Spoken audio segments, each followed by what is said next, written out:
بالله من الشيطان الرجيم. بسم الله الرحمن الرحيم. In the name of God, most merciful, ever merciful, and may God's peace and blessings be upon His holy Prophet Muhammad and the purified members of his household and progeny. Allahumma salli ala Muhammad wa ajil farajahum. Brothers, sisters, respected viewers, Assalamu alaikum jami'an wa rahmatullahi wa barakatuh. Welcome once again to our series, Life, the Islamic Answer, where we are currently discussing the theme of rationality, reason, knowledge in Islam. You will remember that we had reached the point where we were talking about the importance of understanding who to accept as a scholar or a teacher, and to view this discussion not only externally, looking at someone else and what characteristics and what attributes we have to find in them, but the moment we start to acquire knowledge in Islam, it means that we have to find ourselves somewhere in that path. And so when we're talking about the traits or the characteristics of the scholar or the teacher, we are also talking about ourselves. We have to see to what extent these traits, these characters, we find ourselves in them. We have to aspire to become all of those traits, to find these traits in ourselves. We had reached the point the last time that we met, 2 weeks ago. Our last discussion, we looked at 2 points. We looked at narrations that covered 2 points. The first one was a narration from the Holy Prophet ﷺ when he was talking about understanding that the moment you become a good Muslim, there will be people who want to follow you. And the hadith, the Holy Prophet was telling his companions 14 centuries ago, there will be people who will be your followers and they will come to you from the ends of the earth. And so the Holy Prophet is giving very clear instructions. Be kind and be good to them.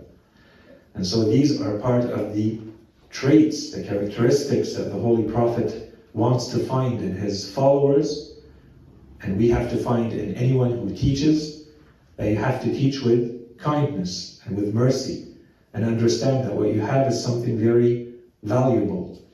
Even if you may not have studied for a long time in this religion, the Holy Prophet is talking to all of his followers. He's telling them there will be people. At that time, Islam was not a worldwide religion yet. And he's telling his people, people will come to you to learn from you from the ends of the earth. And so when they do, be kind and be patient and make sure that you remind each other. تَوَاصَوْا بِهِمْ خَيْرًا.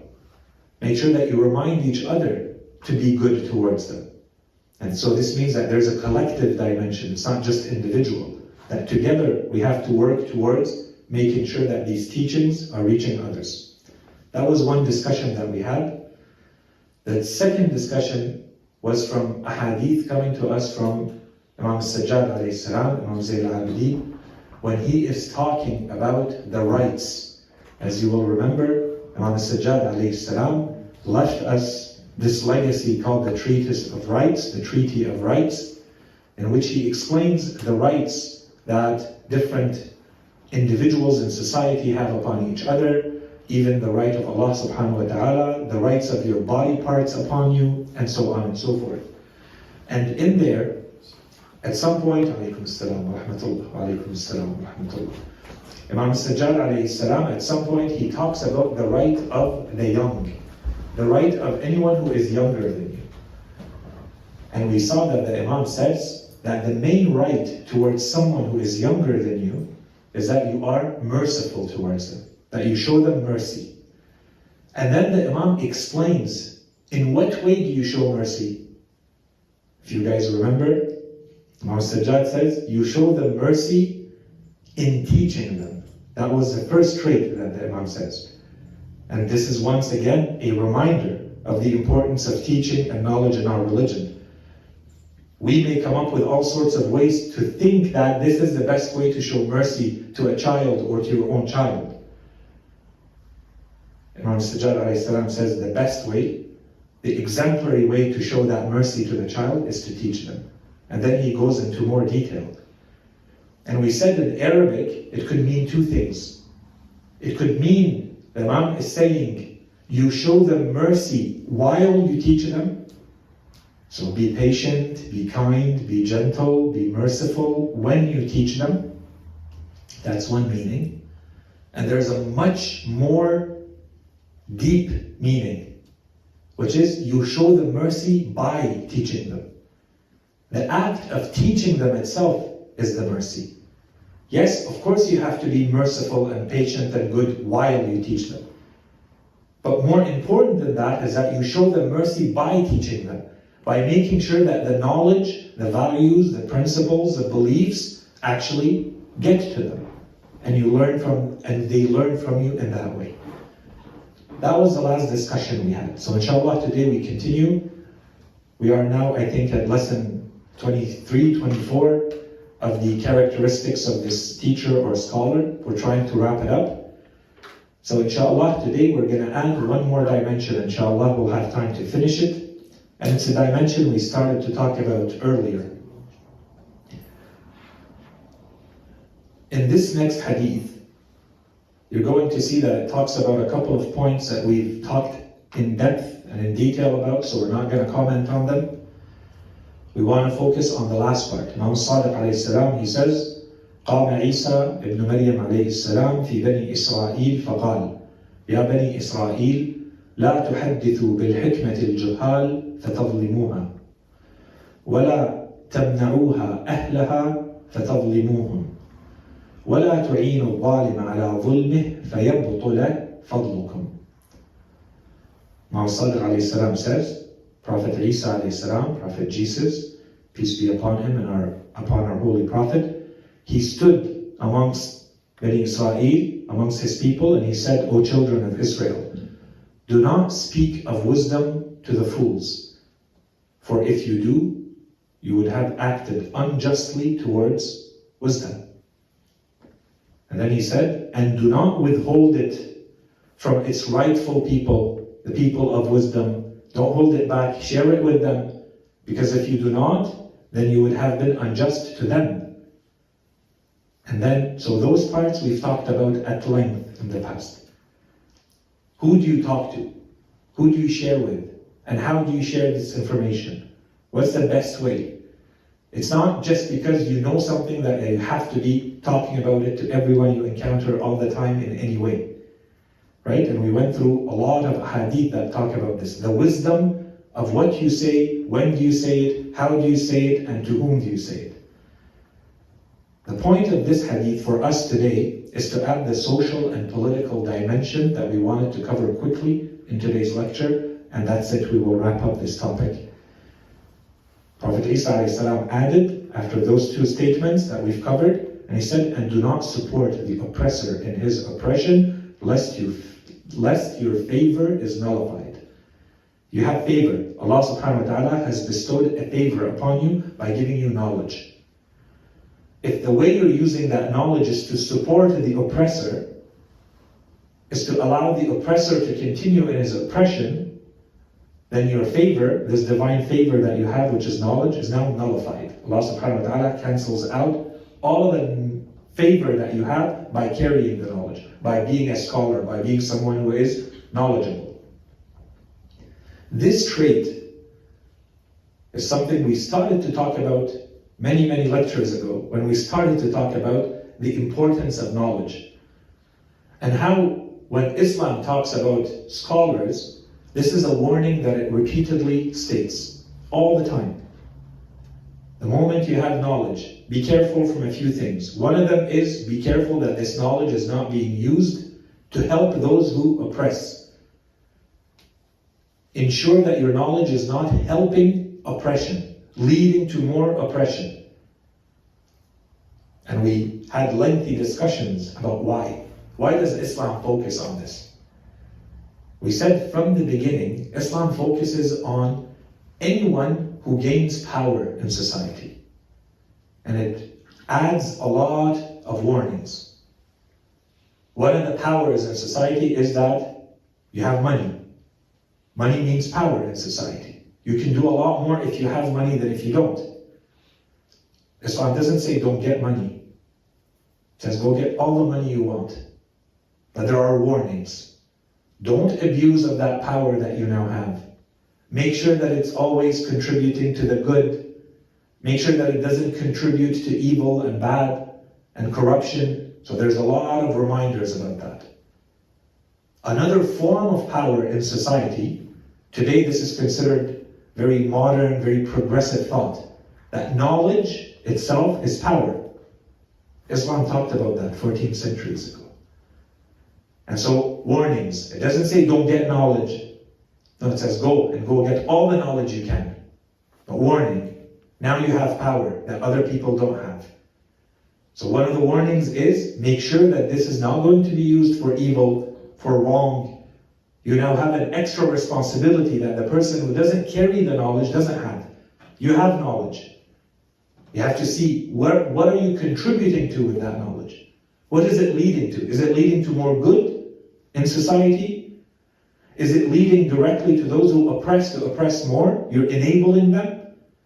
And we've said throughout history, you go back through the centuries, you see that those who are in power, and political rule is a form of power, and Islam talks about that. And more warnings, the moment you are in a position of ruling over others. If you have political authority over others, you govern, you rule. Those who are in positions of power usually quickly realize that there are people who have a lot of knowledge in society, and that will contribute to their own power if they know how to use them. And so they are usually either generous with them, or they create conditions where they force them, to use that knowledge that they have. This is well known. And so Islam pinpointed this from the beginning. And you see these constant reminders in its teachings. If you have knowledge, make sure that you are careful in who is benefiting from the knowledge that you are sharing. And make sure that it is not contributing to more oppression.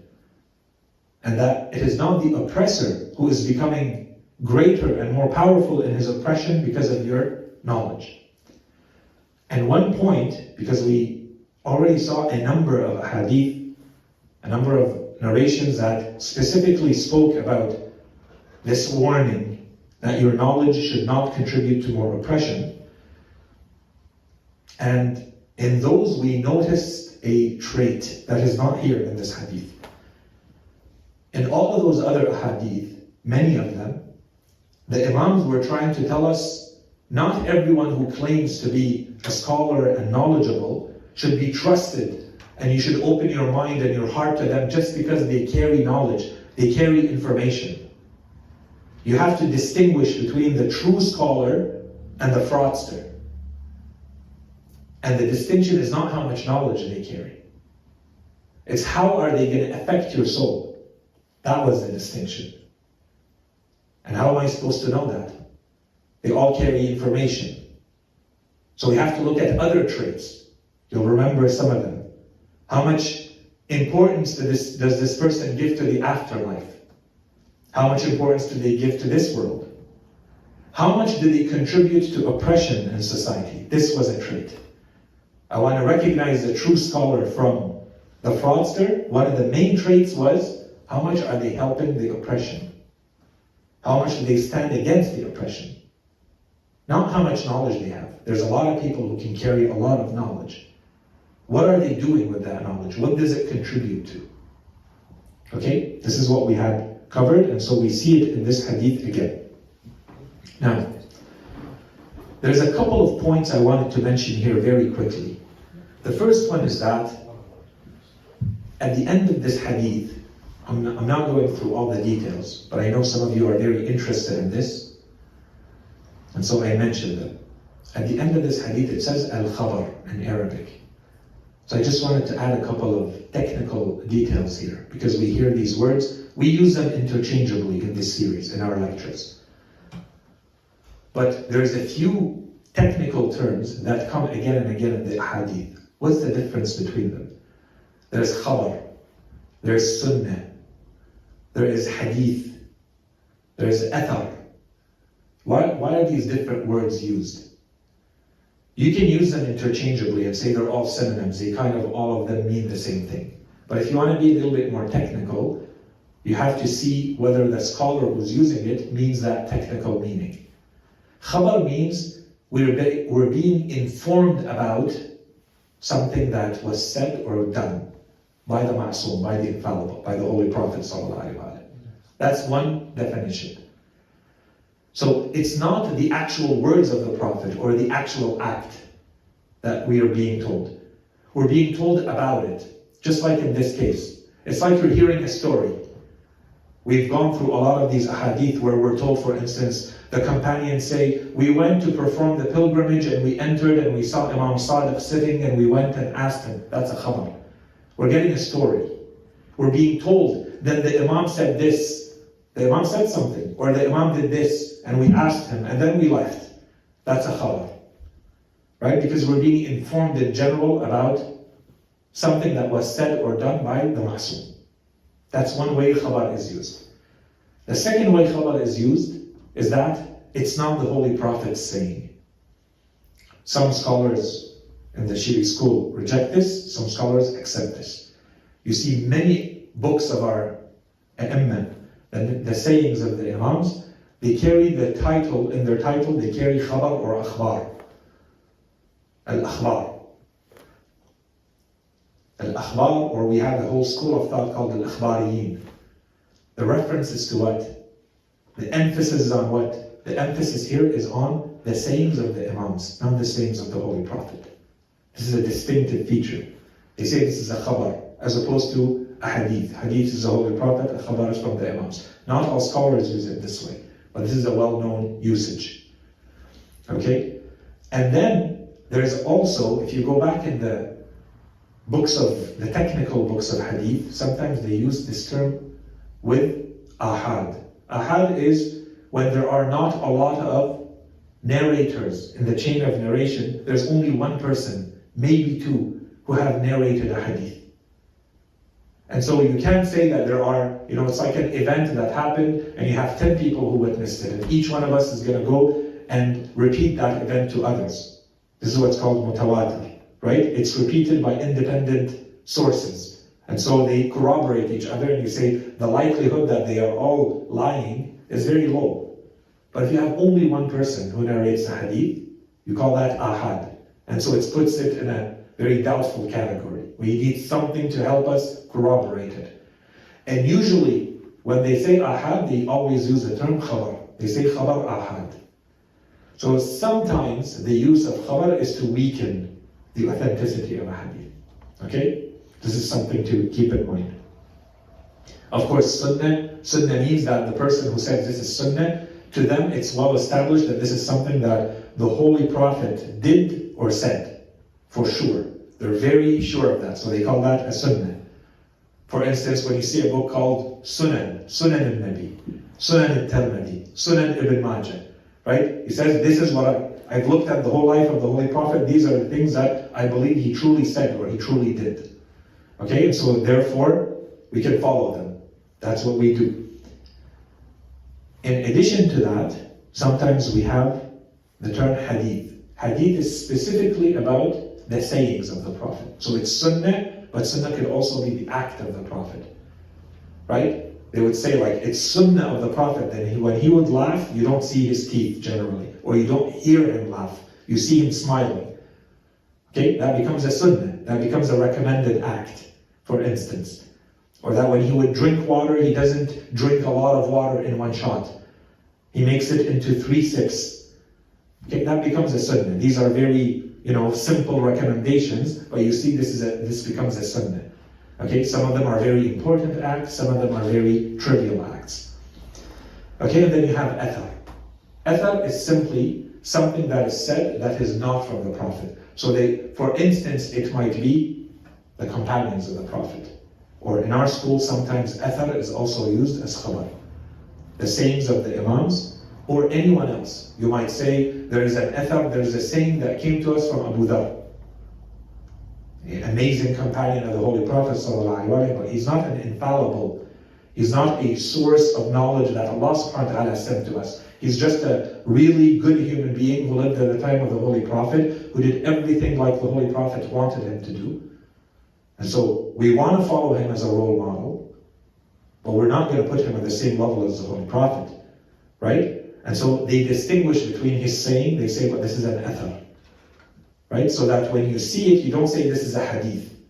This is an athar. This is someone who is very good for us, that we respect, that we want to emulate. This is reported from them.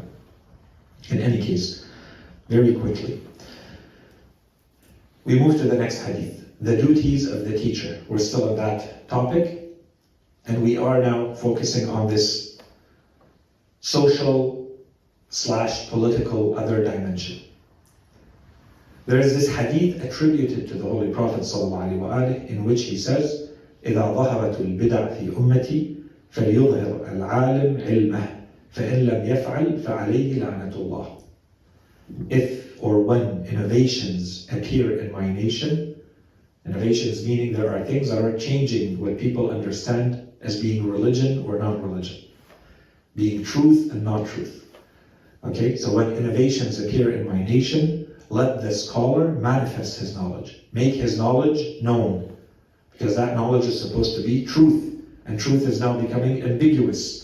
It's confused. People are no longer able to recognize what is truth. They're questioning it. It's not clear. So he says, let his knowledge become manifest. Let him show his knowledge. This is when he shows his knowledge. For if he does not, the curse of God is upon him. This hadith is not very authentic.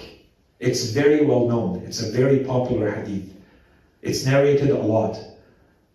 But it's difficult to find a full, authentic chain of transmission all the way to the Holy Prophet ﷺ for this hadith. But I think it's important that we mention it because it's so well known and that we add this comment to it so that we know. Okay, the second thing related to this hadith is that when the Holy Prophet says this is something that should go without saying. So why does the Holy Prophet go out of his way to say this? Because this is not always something easy to do. This is an extra burden. This is an additional burden upon the scholar that he now has to tackle a topic, an issue that has become maybe controversial, that has become confusing for people. There are different camps, different theories, different thoughts. The Holy Prophet says, but this is your responsibility. You carry that knowledge. That knowledge comes with a responsibility. You have to show your knowledge here. If it's true that the truth is becoming lost, the truth is becoming confused. People are not able to distinguish, this is right, this is wrong. This is true, this is untrue, falsehood. Okay? The second point, and this is something we talked about at length, we spent a few lectures on this, is that of course, all of this always has to be done. We called it in one word, with wisdom. It's not just because you know that you have to talk. You have to see what's the most appropriate way for you to present the knowledge that you have. Who do you talk to? In what way? Which knowledge do you present? At what time? And what's the most effective way for that knowledge to actually influence people? To make them see the truth you're trying to see, or change whatever you're trying to change. And we're going to see a very clear example of this a little bit later. Regarding this same topic, however, we said this hadith is not very authentic. But there are hadith that are considered authentic depending on whether you look at the Sunni school or the Shia school. The Sunni school, there's two hadith that are considered authentic. So I wanted to go through them, and then I'll add the two Shia narrations that have to do with the same topic. And it's easy to compare the point of view of these ahadith. In the Sunni school, we have this ahadith in some of their narrations, some of their scholars, they say that this is a hadith that is authentic. إِذَا ظَهَرَتِ الْبِدَعْ وَلَعَنَ آخِرُ هَذِهِ الْأُمَّةِ أَوَّلُهَا فَمَنْ كَانَ عِنْدَهُ عِلْمٌ فَلْيُظْهِرْهُ. And in another version, فَلْيَنْشُرْهُ فَإِنَّ كَاتِمَ الْعِلْمِ يَوْمَئِذٍ كَكَاتِمِ مَا أَنزَلَ اللَّهُ عَلَى أَوْ مَا أُنزِلَ عَلَى مُحَمَّدٍ. اللهم صل على محمد. So the Holy Prophet in this narration, he would be saying, if innovations arise, and the latter of this nation, those of this nation who will come at the end, will curse the former, those who just came before them. If there are so many innovations happening that those who come after are now cursing those who came before them because they're basically blaming them for these innovations, then whoever possesses knowledge should manifest that knowledge, should make that knowledge clear, spread it. For the one who conceals knowledge at that time is no different than the one who conceals what was revealed to Muhammad sallallahu alaihi wasallam. This is what the Holy Prophet is saying. In one way, if you go through the commentaries about this hadith, it's in short talking about fitan, or the calamities and the difficulties and the issues that become very confusing for most people when they happen. Okay, and that's a whole category of hadith related to that. Perhaps it's related to the end of times, perhaps not. Okay, so this is one point. The second point is the reference that the Holy Prophet is making. Here he is making a clear reference to a number of verses in the Holy Quran that talk about those who conceal that which was revealed to Muhammad. That's how he ended the hadith, sallallahu alaihi wasallam. What did he mean by that? He's referring to verses of the Quran that talk about those who concealed what they knew about what is being revealed. What is being revealed? The Holy Quran. What did they know? إِنَّ الَّذِينَ يَكْتُمُونَ مَا أَنزَلْنَا مِنَ الْبَيِّنَاتِ وَالْهُدَى مِنْ بَعْدِ مَا بَيَّنَّاهُ لِلنَّاسِ فِي الْكِتَابِ. Allah subhanahu wa ta'ala talks about those who were at the time of the Holy Prophet, who knew that a prophet would be sent. They knew the prophecies, they knew the signs, and they recognized them. And they had a lot of knowledge that could help people accept this guidance. But they hid it, they kept it concealed. Allah subhanahu wa ta'ala in those verses, He says, those are the ones that the curse of God will be upon, and the curse of the angels, right? And those who curse. And there are multiple verses in the Quran that talk about this. The idea is the same in all of those verses. There are people who knew, but they kept their knowledge hidden. So the Holy Prophet is saying, when this is going to happen, the same pattern applies. You have knowledge, but you're keeping it to yourself, you're keeping it concealed, when you should be displaying it. You should be making it manifest so that people recognize the truth. Otherwise, the curse of God is going to be upon you. Okay? And there's multiple verses. If you want to go back, for those who are interested, in Surah Al-Baqarah, verse 159, in Surah Al-Imran, 3:187, وَإِذْ أَخَذَ اللَّهُ مِيثَاقَ الَّذِينَ أُوتُوا الْكِتَابَ لَتُبَيِّنُنَّهُ لِلنَّاسِ وَلَا تَكْتُمُونَهُ. Right? Allah subhanahu wa ta'ala took the covenant of those who were given the book, that you shall show it or display it to the people, and that you will not conceal it. But of course they broke the covenant. When they initially said, of course we accept the covenant. So Allah subhanahu wa ta'ala is talking about the same pattern. And that's why the Holy Prophet refers to that. He says, don't be like them. When you are at a time when there are innovations appearing and you have knowledge that can help people recognize the truth, don't fall in this category of those who concealed the truth. Then they became worthy of the curse of Allah subhanahu wa ta'ala. Okay, that's the first hadith. The second hadith says, إن لله عند كل بدعة تكيد الإسلام وأهله من يذب عنه ويتكلم بعلاماته فاغتنموا تلك المجالس بالذب عن الضعفاء وتوكلوا على الله وكفى بالله وكيلا. This is again a hadith that is only found in Sunni sources, and it says, for every innovation that undermines Islam and its people, every time an innovation that is dangerous to Islam appears, God has those who will protect.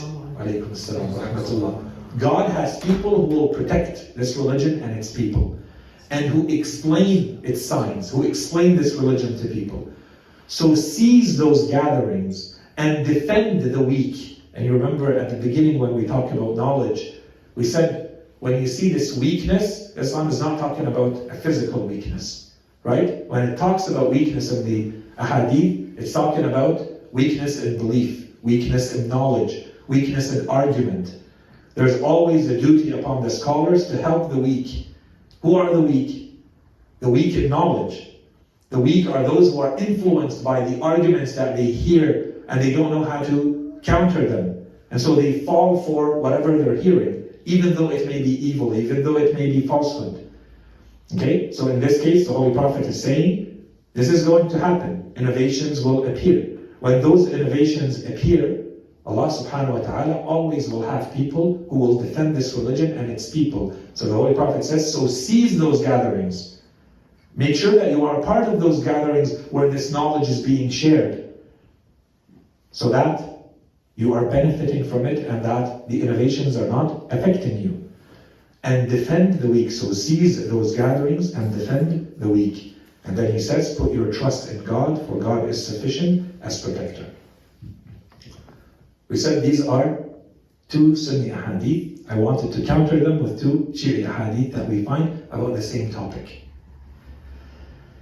From the Holy Prophet ﷺ, in the Shia sources, we find, إِنَّ لِلَّهِ عِنْدَ كُلِّ بِدْعَةٍ تَكُونُ بَعْدِي. The Holy Prophet says, إِنَّ لِلَّهِ عِنْدَ كُلِّ بِدْعَةٍ تَكُونُ بَعْدِي يُكَادُ بِهَا الْإِيمَانِ وَلِيًّا مِنْ أَهْلِ بَيْتِي مُوَكَّلًا بِهِ يذب عنه ينطق بإلهام من الله ويعلن الحق وينوره ويرد كيد الكائدين ويعبر عن الضعفاء فاعتبروا يا أولي الأبصار وتوكلوا على الله. The theme is very similar. The manner in which the hadith is said is very similar, but there are details here that are not found in the other hadith. He says, indeed, the Holy Prophet is saying, indeed, with every innovation that will occur after me, which is intended to undermine faith, right, to destroy Iman, to destroy this religion, there is an appointed leader, there is an appointed guardian from the people of my household who has been assigned to uphold the faith and to protect it. Speaking with divine inspiration, he proclaims the truth. He sheds light upon it. He thwarts the plots of the plotters. He advocates for the weak. So take heed, O people of insight, and rely upon God. Okay, so the main distinction here is that in the previous hadith, there's no contradiction between the hadith, by the way. Both of them are saying, in general, the same thing. It's in the details that they differ. In general, the Holy Prophet is saying, there will be innovations, there will be falsehood. When this happens, know that Allah subhanahu wa ta'ala has people who will come to the rescue of truth. So make sure that you follow what they say. But whereas the previous hadith was more general and only said that, the second hadith, the Holy Prophet was more specific about who those people were. So when we look at them, we can only say that those traits match what we believe in our imams. And that's why when we began this discussion, we said as much as we want to take knowledge from those who have knowledge, the only true source of knowledge is the imam. Everyone else, to the extent that they represent the imam, to the extent that their teachings match the teachings of an imam, then we accept them and we accept their teaching. Not because of who they are. We couldn't care less about who they are. They're people like you and I. What we care about is how much they represent the truth. That extent, that's sacred to us. To the extent that they represent the Quran, we accept them 100%. To the extent that what they're saying represents the teachings of Ahlul Bayt, we accept it as 100% truth. The rest, and this is why we spend time trying to be so meticulous, is this the teaching of Ahlul Bayt or not? Right? And so here the Holy Prophet, when you go to the Shi'i version of the hadith, is being very clear. Who are the people who are going to come to the rescue of this faith? The imams themselves. What about everyone else? To the extent that they represent the knowledge of the imams. That you can say, this person carries the knowledge of the imams. Okay? This is the first hadith. The second hadith. عن يونس بن عبد الرحمن قال مات أبو الحسن عليه السلام. We need to explain this hadith quickly because this hadith deserves a lecture on its own. مات أبو الحسن عليه السلام وليس من قوامه أحد إلا وعنده المال الكثير. I'll read it entirely in Arabic and then I'll repeat it in English.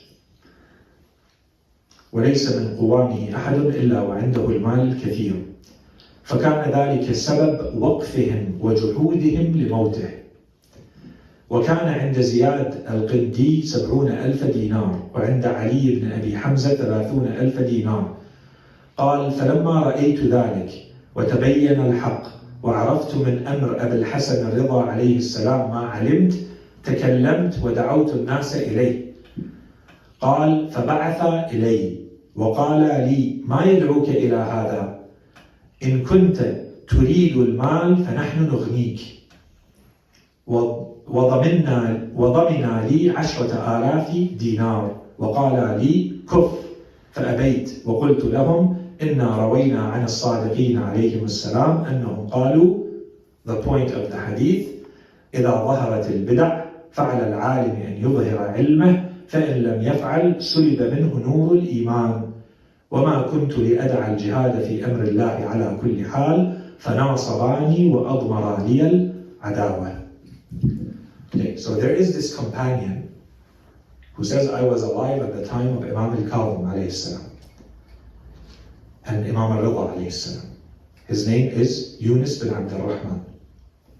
So he says, now that we know this part, we know what's happening at about when in history, he says, Yunus Abd al-Rahman says, when Abu al-Hasan, so he's referring to our seventh Imam, Imam al-Kadhim alayhi salam.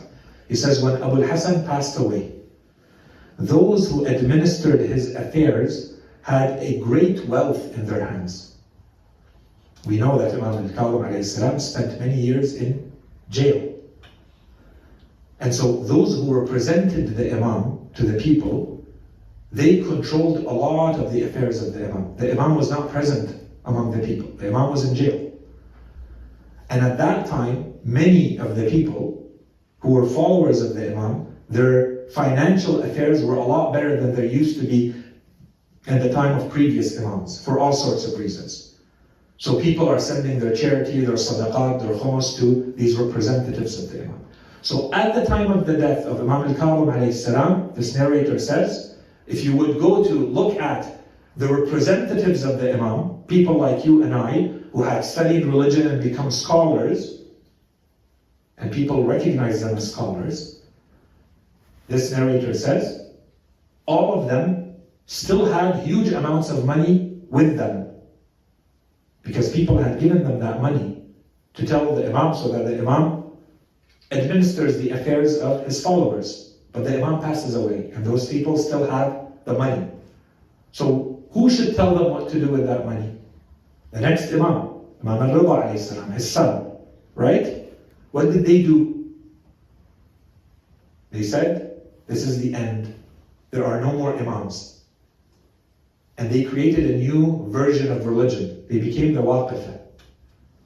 And this is one version of the sect that appeared. They believed in all the Imams.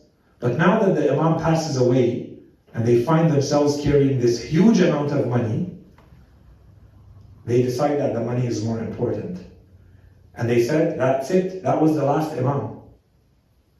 There's no more revelation and there's no more religion after this with someone appointed by God. We are the people who will represent this religion. You can come to us. The most important thing is that we keep this money that we have. Okay? And some of them even created a story that the Imam did not really pass away. He was not killed, that Allah subhanahu wa ta'ala elevated him, or that this is in preparation for the Mahdi to appear, and. The reason I mention this, and I'm going very quickly here, as I said, this hadith deserves its own lecture, is that today there are books that are being written that have appeared that emphasize these points in the history of the Shia to show that the Shia did not know who their Imam was. Right? And so they say, for instance, see, the Shia got completely confused after the death of Imam al-Kadhim, for instance, because there are people who started following them. No, the Shia were not confused. In fact, the narration proves, they want to take this narration to prove that all the Shia were confused. The narration proves the opposite. This narrator says, I fought them. And I became their enemy, and they became my enemies. And they used their wealth and they used their power to condemn me and to create enemies to me and to make me disappear. But what did this person do? He says, no, I continued to show the truth. This is what he's going to explain. And to make people go to follow Imam al-Rida, to bring them back to the truth. The truth was known. There will always be people who try to distort it. This does not prove by itself that the masses, the majority of the Shia were confused.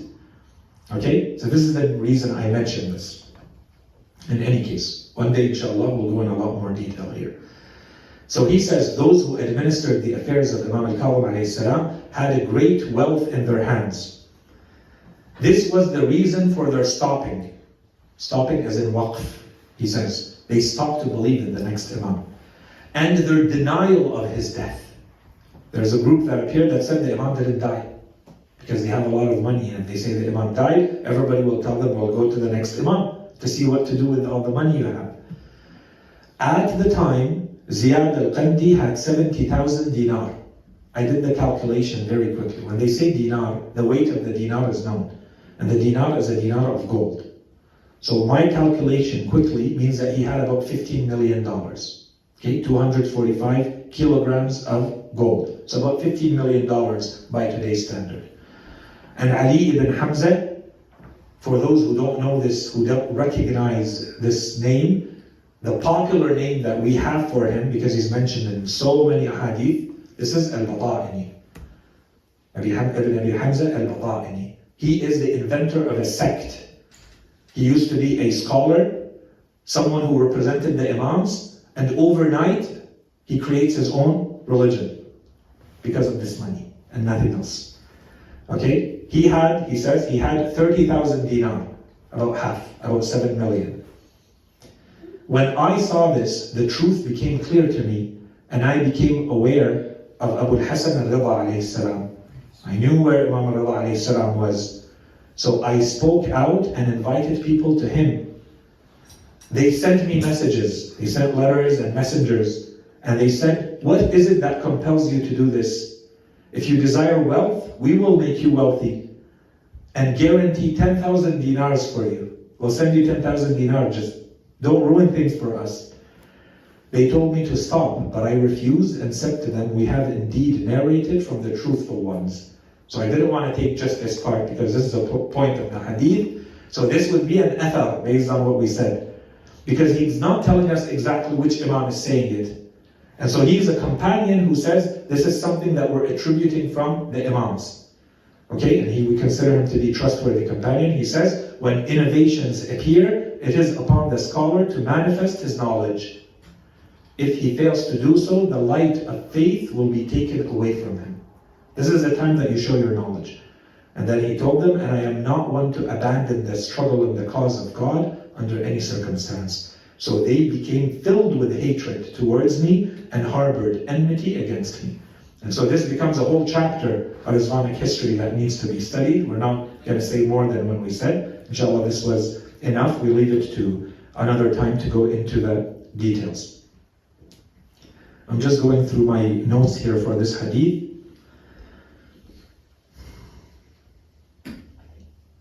Yeah, I think there's a lot to be said about this chapter of Shia history. We're going to skip over the details. I think the point of the hadith is clear to all. Okay, we're talking about this responsibility that the scholar has to use their knowledge to make sure that people can distinguish between right and wrong, between truth and falsehood. And maybe we can end, even though this is a longer, we can make it quick, inshallah, and not take too long, and end with this last narration, and then we'll wrap up this topic as we said. This is the famous khutbah sermon from Imam Ali alayhi salam called Al-Shaqshaqiyya. In it, the Imam talks about the social and political and knowledge responsibility of the scholar. Okay, but we need to know a little bit about the context of this khutbah. So I'll go through it very quickly, just the points that are relevant to what we're discussing, and we leave the khutbah to another time. So in Shaqshaqiyya, Imam Ali alayhi salam, at some point he says, أَمَا وَالَّذِي فَلَقَ الْحَبَّةِ وَبَرَأَ النَّسَمَةِ لولا حضور الحاضر وقيام الحجة بوجود الناصر وما أخذ الله على العلماء أن لا يقاروا على كظة ظالم ولا سغب مظلوم لألقيت حبلها على غاربها ولسقيت آخرها بكأس أولها ولألفيتم دنياكم هذه عندي أزهد من عفة عنز. Okay, this is the passage when the Imam says وما أخذ الله على العلماء أن لا يقاروا على كظة ظالم ولا سغب مظلوم. So the Imam, this is sermon 3 in Nahj al-Balagha. Okay, it's a longer passage than the one we're reading. We're reading a small paragraph in it at the end. He says, I swear by the one who split the grain. Okay, so he starts, and this is a famous manner of swearing of Imam Ali alayhi salam. He often uses this, and the Holy Quran uses إن الله فالق الحب والنوى. Right? So Imam Ali alayhi salam says, أما والذي فلق الحبة. Okay, so he swears by the one who splits the grain to create food and to create sustenance from a grain. Right? So it's a very powerful and very eloquent manner of swearing by God. It doesn't say I swear by God. It says I swear by the one who split the grain and the one who وَبَرَأَ النَّسَمَةِ. And nasama is the light breeze, the air, the gentle air. That's the nasama. But usually when it's used, or how it's used by Imam Ali alayhi salam, he's not talking about just air. He's talking about the air that is giving you breath, that is giving you life. So in another way, he's saying, I swear by the one who split the grain and who created the breath of life. Or the other way to understand nasama is who created living beings. Or more especially, who created human beings. Okay, all of those can be meanings of nasama. So this is the swearing of the Imam. He says, were it not for the presence of the masses, لولا حضور الحاضر. If many masses had not come to me to pay their allegiance, to ask me to become the Khalifa, if the masses had not come to me, were it not for the presence of the masses, and for the conditions to have been met by the existence of supporters. If there weren't so many supporters who now appeared for my cause and for me to become a Khalifa. So that now the Imam is listing conditions for accepting the responsibility to rule. That there are enough masses and enough supporters who come, then what? And were it not for God's pledge with the scholars. God has a commitment, God has a deal, God has a pledge, a covenant with the scholars. The moment you carry knowledge, what's the deal that you have with God? That they do not remain silent, or that they do not remain indifferent to the filled belly of the oppressor. When he says, أَلَّا يُقَارُوا عَلَىٰ كِظَّةِ ظَالِمٍ. Kidda is when your belly is completely full. You ate too much. That yuqaru, it means that you're completely in agreement with. He says Allah subhanahu wa ta'ala has a deal with the scholars, has a covenant, a pledge with the scholars, that they do not accept that those who are oppressors, they have this full monopoly over wealth, that they control all the means of wealth, and nor the famine of the oppressed, at the expense of those who are oppressed. They are taking the wealth of the oppressed and eating it. That's the metaphor. Right? That they do not agree on, they do not remain silent on the monopoly or the filled bellies of the oppressors and the famine of those who are oppressed. And then what? The Imam says, if it weren't for these conditions, what would I have done? He says, then I would have thrown its reins over its shoulder. Now the Imam is talking about a camel. Okay, what does he mean? The camel is the Khilafah. It's a metaphor for the Khilafah. He says, if it were not for these conditions that Allah has imposed upon me, then what would I have done with the Khilafah?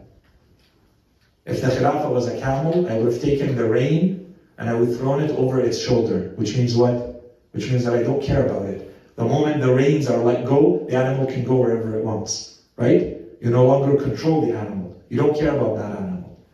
So the Imam says, I would have taken the rain and thrown it over its shoulder. Let it go. And I would have, he says, and I would have served the same cup that I served the first ones, I would have served it to the last ones, the ones that are now coming. What's the cup? So again, it's a camel. He's making them drink from its milk. But what's the cup that he served the first ones? The cup is that he was indifferent. That they continued to hold on to the Khilafah, so he let them have it, and he didn't care. And the Imam remained in his house for 25 years without Khilafah. After the first Khalifa, the second Khalifa, the third Khalifa, what happened? Why is he suddenly accepting the Khilafah? Because of these conditions. That there are now all of these supporters that appeared, and the people are begging him and compelling him and forcing him to accept the Khilafah. Otherwise, does he care about the Khilafah? No. And how does he want to use the Khilafah? Because of the pledge that God has with the scholars. That they will not accept to let those who are oppressors fill their bellies with the wealth of those who are oppressed. That's the reason. This is why he's accepting the Khilafah, so that he does this with it, that he stands up against oppression. Okay, so now we have the very clear criteria. Otherwise, the Imam says, otherwise I would have let the Khilafah go. I would have thrown its reins over its shoulders and hit the camel to let it go, and I would have given them, those people, the same cup that I gave the first ones, which is indifference. I don't care about this. And then he says, he adds this line, and then you would have found how this life of yours, not the Khilafah is one part of life. Now the Imam is talking about life in this world, all of it together to him. He says, and you would have found how this life of yours is more worthless to me than the snot or the sneeze of a goat. I don't care about your Khilafah, but there's a covenant. There's something that we can do with it that can bring great benefit in this world. Now the Khilafah means something. Otherwise, this world by itself, I don't care about it. How much do you care if a goat comes and sneezes in your face? So one way to say it is a process, you can imagine the process of the sneeze. The Imam is not referring to the process of sneezing. He's talking about the product of the sneeze. The snot, the mucus that flies on you. How much value do you give to that? The Imam says you will see that this world of yours is more worthless to me than the snot or the sneeze of a goat. Okay, so when we go to the point that we're trying to make, we're talking about the duties of the scholar. Here the Imam refers very clearly, he's not talking about any other function that he performs. He is now wearing which hat? He doesn't say the covenant that God took upon the Imam, that God took upon the ruler. Say no, there is a covenant that God took upon the scholar, the person who carries knowledge, which is what? Which is that if you see the oppressor filling their belly with the wealth of those who are oppressed, that you have to stand up to it. Use your knowledge for that. Because of this, and because that by itself is not enough. And that's the problem. The Imam knew this all along. The Imam didn't just wake up 25 years after the death of the Prophet to realize that God has this pledge with him as a scholar. So what's the difference? The difference is that now there are supporters. Enough people have come to enable the Imam to do something about this. So we can come up with all sorts of theories about this, as our scholars do. Because we can say the role, and we went through all the duties and all the roles of the scholar or the teacher in Islam. And we said, it's easy to look outside. We're always looking at, is that scholar doing his role? And is this one a better scholar? Or that these duties and these traits are not about other people. They're about us. Based on how much knowledge I have, this applies to me. And based on how much knowledge you have, this applies to you. Every duty, every responsibility of the scholar is applying to you, to the extent that you have knowledge. the more knowledge you have, the more this applies to you.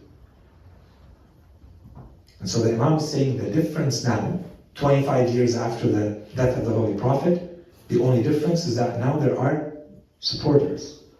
They were not there at the time of the first Khalifa. They were not there at the time of the second Khalifa. And inshallah one day we go into a lot more detail here. I don't want to spend too much time on this. Otherwise, again, this sermon deserves definitely at least one lecture, if not more, to go into a little bit more detail. It definitely deserves to be known, to be learned by heart, to be studied. The Imam in this sermon, he gives a crash course of Islam after the Holy Prophet ﷺ. If you want to understand Islamic history and you have someone who understands it well, if they go through this khutbah, these few lines of Imam Ali alayhi salam, you will see how in the most eloquent way he paints the full picture of what happened after the passing away of the Holy Prophet ﷺ. How the first Khilafah happened, how it ended, how the second Khilafah happened, how it ended, how the third Khilafah happened, how it ended from the perspective of Imam Ali alayhi salam. He's documenting, he's giving a lesson in history. Him as a witness of what went on after the life and death of the Holy Prophet ﷺ. Okay, this is what we have in this khutbah. And that's why this is what you read before all of this. And then the Imam says, and then after the third died, I'm not going to go into the details, after the third Khalifa died, the people rushed to me and they surrounded me from every side. Up to, and this is what people need to understand, this is what the Imam says, so that we know how overwhelming the crowds were upon the Imam. He says up to the point where Imam al-Hasan and Imam al-Hussein were stepped on. Like to him, this is the criteria. This is how the people came to rush to the Imam. There's nothing greater that he can say to show that how many people came and how much they were eager to give their allegiance to the Imam. To the point where, of course, Imam al-Hasan and Imam al-Hussein were not children then. They were grown men. Right? But he's saying, like, to him, this is the criteria. He would have never let anyone come near or become a danger or become disrespectful or step on Imam al-Hasan or Imam al-Hussein. He would say, these are the children of the Prophet. And this khutbah he says, until حَتَّى وُضِئَ الْحَسَنُ, Imam al-Hasan and Imam al-Hussein were stepped on. And my sides were ripped. The clothes that I were wearing, I was pulled and dragged so much. And this is all people trying just to give their allegiance to the Imam. Asking, begging the Imam now to become the Khalifa. Until my sides were ripped, he says. And until the Hasanan were stepped on. And then he adds this. He describes all of these lessons of history. He says, this is how the people came to me. So am I happy that I'm going to become your ruler when I should have become your ruler 25 years ago? No. This is what he says here. That were it not for suddenly the appearance of the supporters and the masses and the covenant that God has with the scholars, that I would have done the same thing to those people that I did with the ones before them. And I would have let this camel run away, this Khilafah run away. And this whole world of yours is meaningless to me. It's not about this world, unless you do something good with it. Unless you stand up for injustice. Now, the only things I'll end with this, otherwise there's so much more to say about this khutbah, it deserves definitely to be studied. The authenticity of the khutbah, its name, just so that we understand its significance. The end, the part right after this, one of the main narrators of this khutbah is Abdullah ibn Abbas. He's the one who says, Imam Ali alayhi salam stood in Kufa in one version, or in another version, a little bit outside of Kufa. And all of our big scholars who have studied this khutbah, they say this is a khutbah that the Imam would have given towards the end of his life. Because he makes references to all those that he fought as soon as he became Khalifa. So he's not delivering the sermon right after he became Khalifa. He delivers the sermon after the battle of the Camel and after the battle of Safin and after the battle with the Khawarij. Because he refers to them in the khutbah, in one word each. But they're there. So this means this happened after, towards the very end of the life of the Imam, in Kufa or a little bit outside. So Ibn Abbas said, the Imam reaches this point in his khutbah, and he is saying things that no one has said openly until then. So Ibn Abbas is very happy that the Imam is actually saying this in this way. He says, and then a man came to the Imam and gave him books or letters that the Imam wanted to answer. There were questions that had come to the Imam, so the Imam wanted to answer them, so he stopped talking and was about to come down. So Ibn Abbas said, so I asked the Imam, I told him, why don't you just continue with the khutbah and finish what you were saying? And then the Imam said this word, Hayhat innama hiya shaqshaqatun. Right? The shaqshaqa is when a camel, the male camel, when he becomes very agitated, he foams at the mouth. This is called shaqshaqa. The Imam says it was nothing more than a shaqshaqa. It's something that came up in a moment of passion and it goes away. I'm not going to end this as a sermon. All what was said is all that will be said. I will not add anything to it. And Ibn Abbas adds, he says, there is no word that I heard from anyone in my life that I wished for them to finish more than these words from Imam Ali alayhi salam. If only he would have finished these words, but he didn't. Because of what he was revealing, and who knows what he would say next. And when you study this khutbah and you see the eloquence of this khutbah, there's a reason why. By the way, there are people who think there's a reason why when this book was put together called Nahj al-Balagha, the sermons of Imam Ali and his sayings and his writings, there's a reason why it's called Nahj al-Balagha. Sharif al-Ghadi, when he writes or compiles this book, he is not just saying these are sayings from Imam Ali. That was not the point of the book. Today, this is how we use it. A lot of people, they want to go to the sayings of Imam Ali alayhi salam. What did the Imam say? We go to Nahj al-Balagha, which is good. But the book was not written for that reason. He himself was a specialist in Arabic language. He looked at everything he had as a specialist from Imam Ali alayhi salam, all of his sayings, all of his sermons, all of his writings, and he said, I'm going to compile them in the order of eloquence. When you study eloquence, balagha in Arabic, you study criteria. So when you look at two pieces of writing or two sermons, you're able to say this has more eloquence than this one. We can't because we don't know this art. But he was a specialist, Sharif al-Ghadi, in this. He was a poet and he was a very eloquent man and he was a specialist in balagha. And he says, no one matches the balagha of Imam Ali alayhi salam. And I will show you how by compiling a book, and I will put them in the order of their balagha. So the first sermon is more baligh than the second, and the second is more than the third, and the third is more than the fourth. This is Nahj al-Balagha. So it's not just a compilation. His only criteria was balagha. If he wanted to use another criteria, he would have put them in a different way. And perhaps another specialist would have put them in a different way. Right? So in Nahj al-Balagha, Sharif al-Ghadi, he puts this sermon, al-Shaqshaqiyya, as number 3. This is significant as well. There's a reason why. The expressions, the metaphors, the manner in which the Imam, the words he uses to describe all of this, they're incredible.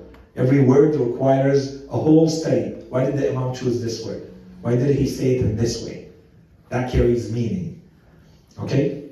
The last points I wanted to make, and I'll stop with this, is that when we say at the end, we were saying that the Imam is saying that there's a clear responsibility upon the person who carries knowledge.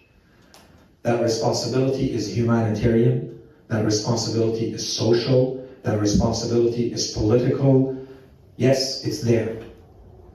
Sometimes people only take that part. And they say, therefore, every person who carries knowledge must act based on that knowledge. But if you do that, you're missing the conditions that the Imam gave. Part of the condition is that you understand you have a covenant with God. This is your religious duty, your moral duty towards the knowledge that you carry. No problem. But the Imam himself gave another set of conditions.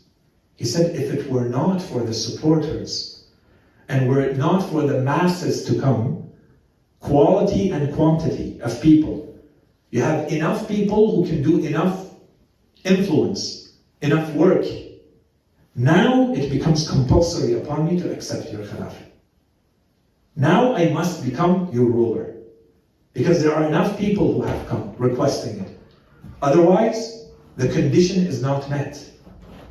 Otherwise, there is no duty. So the duty is not without conditions. The duty is not automatic. Just because you have knowledge equals you must therefore become a ruler and act, for instance. No. And the proof beyond the words of the Imam is the life of the Imam. That for 25 years, he did not play this role. That condition was not met. Is it because the Imam did not have the knowledge, or he did not understand his duty? No, of course not.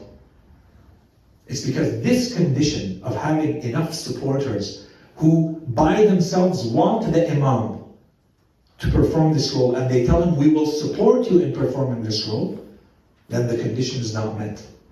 And the Imam considered this to be futile. Understood? Clear? Okay, let's stop here, inshallah. With this, we wrap up the topic of the duties of the scholar. I think we've been talking about this specific one for 5 or 6 lectures, inshallah. We continue the next time we meet with the rights and the merits of the scholars, and inshallah we'll go quickly over those so that we can start moving towards the types of knowledge that our religion encourages very strongly its adherents to acquire. وصلى الله على سيدنا محمد وعلى آله الطيبين الطاهرين. Questions, concerns, comments?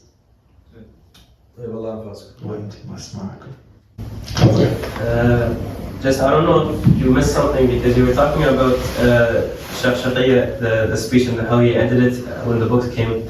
And then you were talking about Nahj al-Balagha and why it was put in third. Were you just trying to say how eloquent the speech is that it got third place? Yes. Okay. Yeah, because there's about 200 and some sermons in Nahj al-Balagha, and this is number 3. So I'm simply saying that it's at the very beginning for a reason. That anyone who looks at it has to recognize, generally, for us non-specialists, we say all the sayings of the Imam are eloquent. But they're not at the same level of eloquence. Based on the criteria of eloquence, you can actually rate them. Okay, so even based on like completely objective, we put religion aside, we just look objectively at balagha, this sermon, and there's a reason, like there's a link between this and the discussion I didn't want to have, which is the authenticity of this sermon. So this is one of the sermons that is directly attacked by many non-Shia, and they say this is one of the fabrications of the Sharif al-Ali. When there are proof, if you go and study the authenticity of this khutbah by itself, the Shakhshakhiyya, it is present in works, in Sunni works, 200 years before the birth of Sharif al-Ali. But it's attacked not because the chain of transmission is weak. The eloquence of the khutbah itself proves that it is not from Sharif al-Ali. That's a major criteria, in addition to the fact that we can find it in previous works. It's attacked because of the political content of the khutbah, which the Imam did not really directly address in this direct way anywhere, except in this khutbah. So it's important for us to establish that it's authentic, and it's important for others to dismiss it and to say this is a fabrication. And may the best win. Inshallah, we leave it to another time to go through it to establish its authenticity. For the Nahj al-Balagha as a book, we people who speak Arabic as first language and who have knowledge, I can guarantee none of us has any chance, let's say, to see even 1/4 of it. Maybe the most major ones always mentioned in lectures or muharram or whatever, any of the scholars will bring up maybe few of them. That was it. That's why there is, even for Arabs, people who speak Arabic language as first language, Sharh Nahj al-Balagha. Yeah. There is neat explanation for those sermons mentioned in there. And still, with so many explanatory books about it, it's not easy to read. It's a treasure, honestly. Yeah. It's almost impossible just to read a sermon and think that you have understood everything that it says. For this lecture, I consulted many commentaries. I'm not repeating everything in them. I'm just focusing on the parts that we covered. But I assure you, just for these little bits and pieces, I have to make sure that I go through many commentaries so that we understand it from every angle. There's layers upon layers of meaning in these sermons. And so you need people, and usually generations of scholars working. I take what you did, and then someone takes what I did, and they build on it so that we get to the full meaning of it. And this is what happens with all of these works. أحسنتم.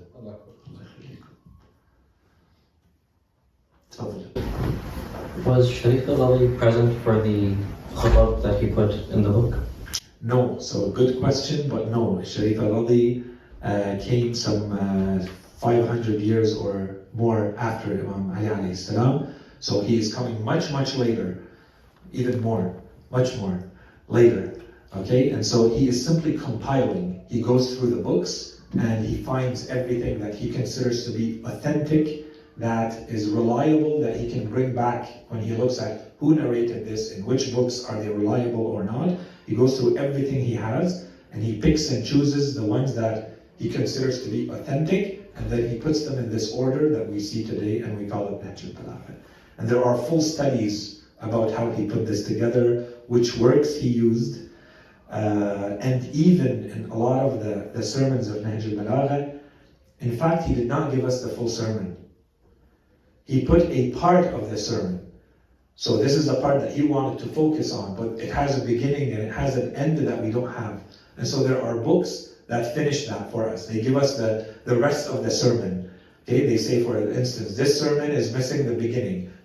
These two sermons in Nahj al-Balagha are in fact one sermon. The Imam delivered this in one place, but it was a very long sermon. Sharif al-Ali split it in two parts and made it into two sermons. There are full studies about all of this. So if you're interested, this is a whole topic. You can spend your whole life studying Nahj al-Balagha. But yeah, so he compiled them much later. He's a scholar who is very, very respected, and his focus was on Arabic language, and he was also a big mufassir, and he used his understanding of the Arabic language specifically to elucidate and explain the texts of religion. And he had other works of theology, of aqa'id and beliefs. There were two brothers, by the way, and they worked together all the time, and they studied together and they worked together, and one of them passed away before the other, Sharif al-Ali and Sharif al-Murtala. One day maybe we tell their story. It deserves to be told. Question. When Imam Ali told the people, ask me before you lose me. I wondered, was it when he would assume political office or before? I don't think that anyone has specifically said when the Imam said those words. I would assume, however, that it was most likely after. Yeah. Is there a reason why you ask, or just in general? Something, I forgot what the reason was, but something in the speech, in the lecture. Yes, that there's a duty, right? It has to do with the duty to share that knowledge, and in fact, this is another disastrous calamity, that instead of people asking things that were valuable, you see those who Muawiyah had planted, they would stand up. They were well-known spies that Muawiyah had put to watch every movement of Imam Ali alayhi salam. They would stand up and they would ask the Imam very silly questions like, how many hairs are on my head? Right? And so instead of, what would you would dream of that situation. You would dream to see, okay, what good question did the people ask when the Imam would tell them, ask me before you lose me. I am more knowledgeable of the ways of the heavens than I am in the ways of the earth. I know the roads of the heaven better than I know the roads of the earth. Ask me. And this is the question that they asked me. So. وصلى الله على سيدنا محمد وعلى آله الطيبين الطاهرين.